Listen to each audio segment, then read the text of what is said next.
So there's this old saying, a fool in his money will soon part.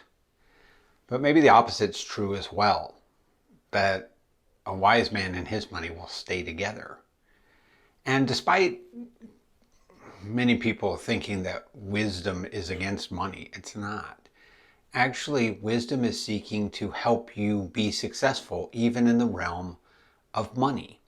And so you'll find that throughout the Proverbs, there is a through line of principles to help you be successful even with money.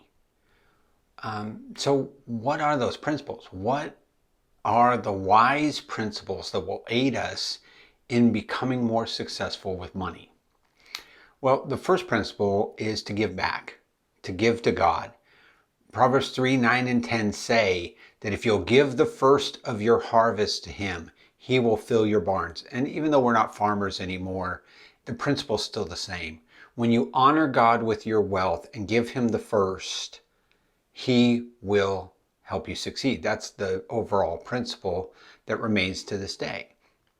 The second thing that Proverbs mentions is that you earn money by work. 13:11 says, don't make money by fraud. You'll just end up losing it. But instead, make it by working. And 14:23 says that with hard work comes a profit. But if you're just talking, you're going to end up impoverished.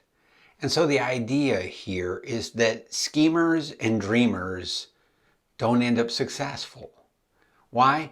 Because you can't continue to make money by fraud, and you can't continue to make money just by dreaming it up without the action. You've got to put things into practice. There's a third principle that shows up, and that is that you're going to be more successful if you plan, if you make a plan. Proverbs 21:5 says, the plans of the diligent lead to profit, but if you're impulsive, it's not going to go well for you. So it's not just that you work harder, but that you also work smarter. There is the old adage that you measure twice and you only have to cut once, right?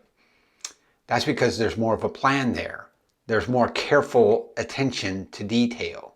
And that's what Proverbs wants us to get to be people who will pay more attention to detail and to the way things need to be done so that we'll be doing them right the first time.